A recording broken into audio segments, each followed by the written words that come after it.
All right, hello everyone. Welcome to my channel. This channel is an educational channel, and we're focused on various theories of everything. For the last several months, we've been focusing on the reciprocal system of theory. And this is a system of theory that was first devised by Dewey B. Larson back in the 20th century.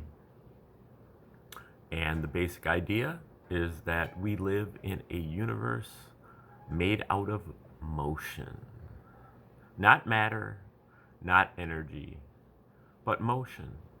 Matter and energy are merely two different kinds of motion, along with everything else that we can think of, speed, acceleration, but also energy, matter, electric charge, electrical capacitance, electric current, magnetic flux, viscosity, fluidity, pressure. These are all different kinds of motion, and they can be represented as a relationship between space and time. Motion is a relationship between space and time. This sets up a generalized reciprocal relationship or ratio or fraction between space and time. Space and time, motion is basically a fraction with time or space as the numerator and space or time as the denominator. But space and time can come in multiple dimensions, 3 or more dimensions, what we call coordinate space, XYZ coordinates, and coordinate time, which we don't know quite as well, 3 or more dimensions of time. And then there is also clock time and clock space.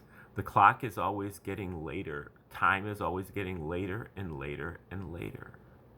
And so too with space, a more unfamiliar concept, but space is always getting farther and farther and farther apart.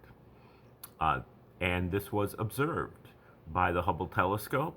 All of the distant galaxies are moving away from each other, but in no particular direction, or in really all directions. And this is what Larson calls a scalar motion. Scalar motion occurs really, in all directions, but we see it only the net motion. So we see basically the ticking of a clock moving in one dimension, around and around. And then space and time also only come in discrete units. There is a minimum unit of space and a minimum unit of time. Less than 1 unit of space, and you do not have space. Less than 1 unit of time, and you do not have time. If you don't have time, then you only have space. If you don't have space, then you only have time. It's one or the other. The universe is made out of motion. Motion is the relationship between space and time. Space and time are not the container of the universe. They are the contents of the universe. So everything in the universe is either space or time or both.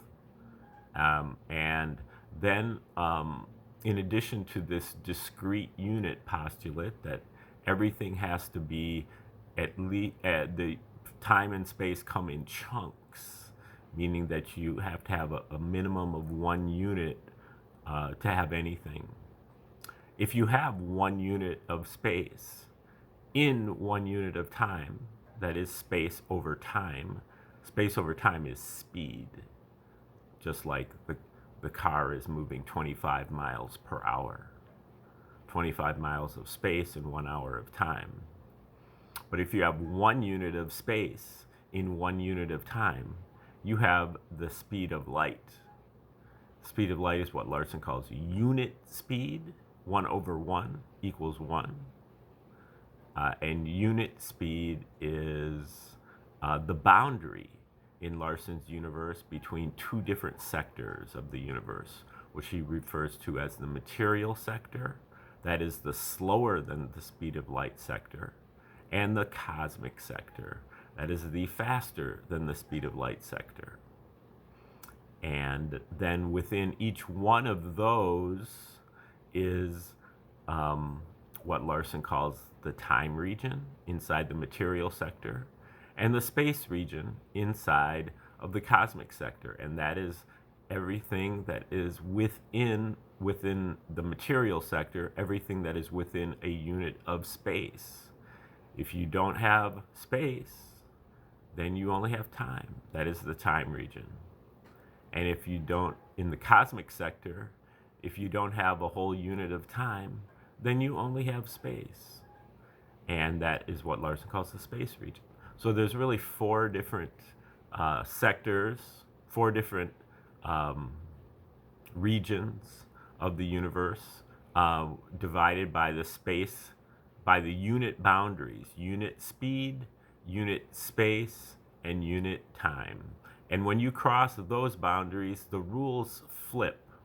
So in the cosmic sector, in the material sector, you have coordinate space, 3 dimensions of space, and clock time. The clock is always getting later and later and later. But if you cross the unit speed boundary and move into the cosmic sector, then the rules reverse, the roles reverse of space and time, and you have coordinate time, 3 dimensions of time, and clock space. Space is always getting farther and farther apart. The flow or the progression, scalar flow or progression of time. Okay, that kind of lays out the background of the reciprocal system. Now what we're so Larson took that initial postulate and another postulate, which isn't as important, but the second postulate is basically like the universe conforms to the to ordinary commutative mathematics. Its magnitudes are absolute, and its geometry is Euclidean. And so he posits Euclidean geometry and commutative mathematics. Some of his followers, Larson died back in 1990, and some of his followers disagreed with that, especially Dr. Bruce Perret, who contends that the geometry of the universe is projective, and that actually Euclidean geometry is just a subset of projective geometry. So it's not like he's saying that Larson is wrong, but he's saying that Larson just didn't include everything. Euclidean geometry is just a specialized subset of the overall projective geometry. Anyway, Dr. Perret did a lot of great work in revising and updating and refining Larson's ideas. What Larson did is he took those two initial postulates and he derived a theoretical universe from his postulates. Well, if those postulates are correct, then this would be true, and then this would be true, and then this would be true. So he outlined what his universe would look like, and then he basically compared it to the universe that the scientists were coming up with. Larson contended that his theory is correct, but whether he applied his theory in that deductive manner all the time, that was a different question. And he admitted that he was subject to error, and those errors would eventually become apparent. And because it's a whole system of theories, so if you have something wrong, eventually it's going to come out in another part of the theory. And Dr. Bruce Perret, I think, made a few corrections to Larson's reciprocal system that have helped out the system and moved it along further. Perret's system is actually called RS2, Reciprocal System 2.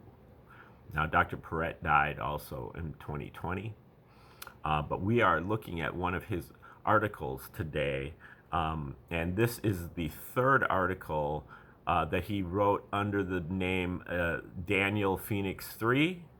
And this is his third article of his anthropology series on the hidden origins of Homo sapiens. And this article is called Homo sapiens ethicus, life, death, reincarnation, and ascension. And we started this article yesterday, so we are in about the third section here, which is called the levels of existence. Larson defines 3 different levels of existence based on the relationships between the 3 sectors. And those 3 sectors are Sector 1, Sector 2, and Sector 3. Sector 1 is inanimate material, inanimate matter, and Sector 2 is Sector 1 also includes inanimate antimatter. So both material and cosmic sectors. So he's using both Larson and Perret are using the term sector two different ways. There's the material sector and the cosmic sector.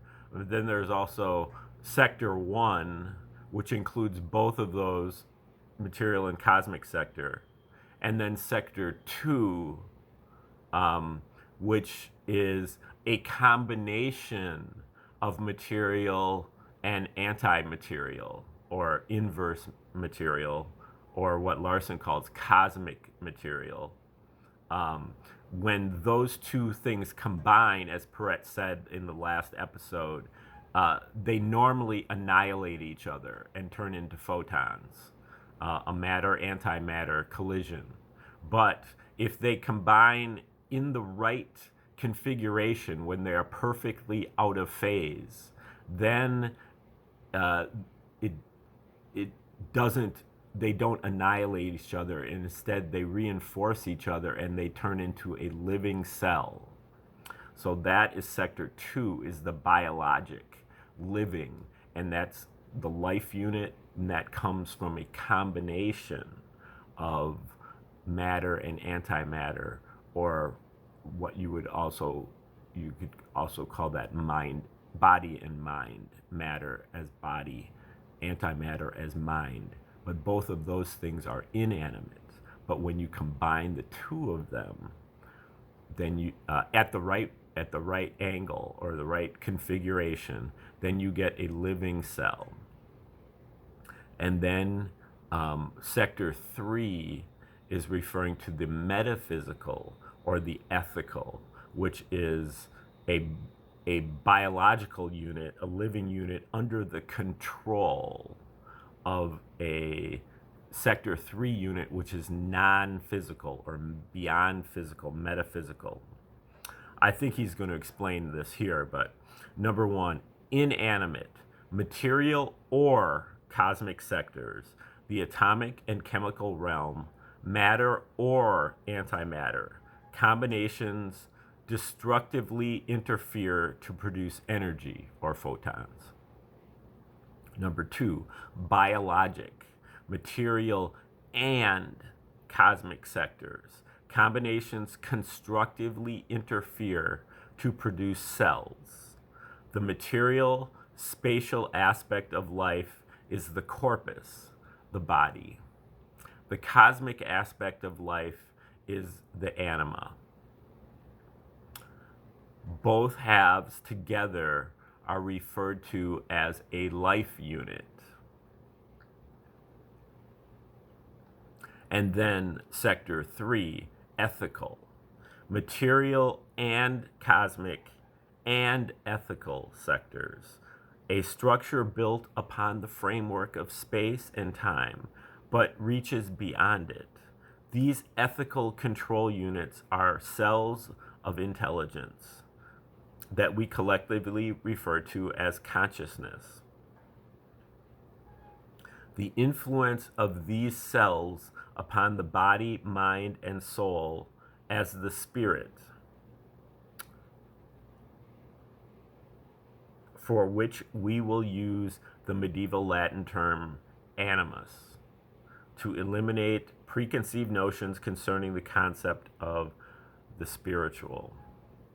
As can be seen, Larson, through the natural consequences of his reciprocal system, is slowly and surely beginning to deduce the existence of the esoteric, philosophical, or spiritual realms, purely from the relations of space and time as motion.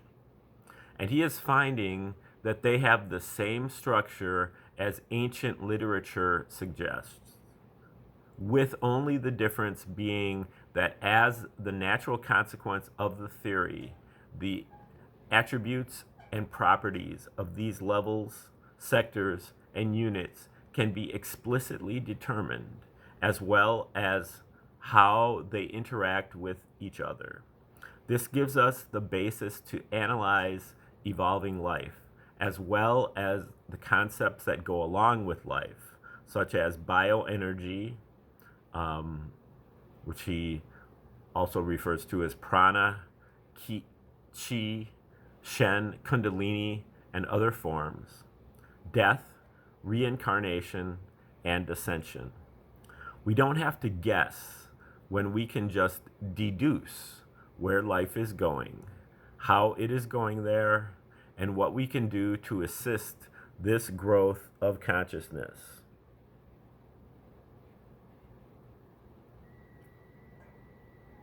Okay, the next section is called Force and Energy. We are already familiar with the basic forces of nature, namely electrical, magnetic, and gravitational. We also know about certain forms of energy as waves, of which there are two ranges in the reciprocal system, divided by unit speed. Low frequency waves that contain low energy and do little harm, such as sound, light, heat, and radio. And high frequency waves, which can cause serious injuries, such as X-rays, gamma rays, and cosmic rays. Force and energy, though similar, are not the same thing. When Larson's natural units of space, S, and time, T, are used to define quantities rather than the names of dead scientists, the concepts behind force and energy and their differences become obvious. Energy, time over space, remains constant, but force, which is time over space, equals time over space to the second power. Force is energy that changes with respect to space, not time. If one looks at the conjugate relationship, speed that changes with respect to time, space over time equals space over time squared, we find that this is a familiar concept, acceleration. Force is just temporal acceleration. And because coordinate time is not directly observable, it acts invisibly on space. Now, that's a key concept that sometimes I forget to mention, is that we only see time, we do not see space. So when things happen in time, we see them only as they affect space, and that is generally in a reciprocal manner. So for example, the example that I would use is the white dwarf star. The white dwarf star is a star that undergoes a supernova. So a supernova is an explosion of the star, but it undergoes a powerful supernova that blows up the star at faster than the speed of light, beyond the boundary and into the cosmic sector. So when it blows up, normally, a normal supernova, we perceive an explosion in space. But if it's a powerful supernova, then we see what happens is that the star explodes in time, beyond the speed of light. That means that it's exploding in time. But we do not see time. We only see space, and we see how time affects space.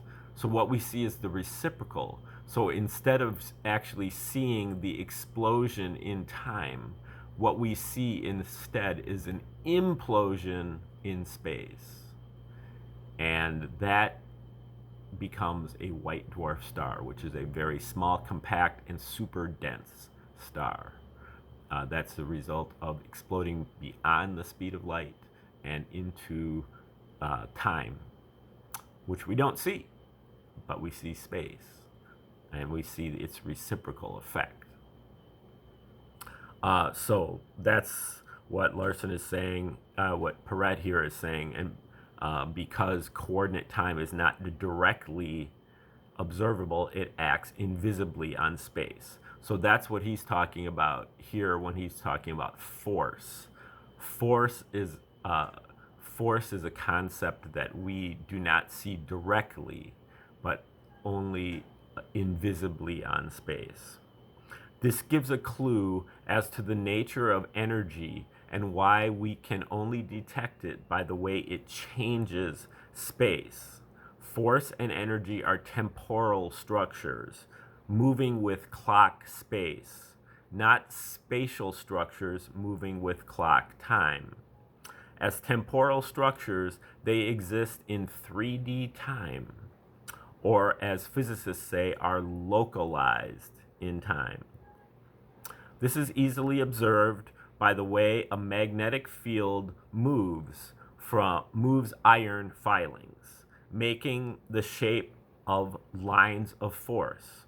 We cannot see the magnetism itself because the effect is non-local, but we can see how the magnetism changes the spatial arrangement of the iron filings. It is the temporal component that is the energy, time over space, which causes a change in space, or delta S, the observed result of a force, time over space, energy, per delta S, change in space. That equals time over space to the second power. That is force. All life units contain atoms. Atoms have electric and magnetic fields and are responsive to gravity, just like their inanimate counterparts. But life goes beyond the electromagnetic forces due to the linkage between the material and cosmic atoms, that stable material-antimatter relationship. And that relationship generates additional fields expressed by the term bioenergy, the energy of biologic organisms. Keep in mind that everything that happens in our observable spatial reference also happens in the unobservable temporal reference, resulting in additional anti-concepts such as anti-gravity or temporal gravity. Okay, that is the end of this section. The next section is called biological energy, and we will delve into that starting tomorrow. Thanks for tuning in today, and have a great day.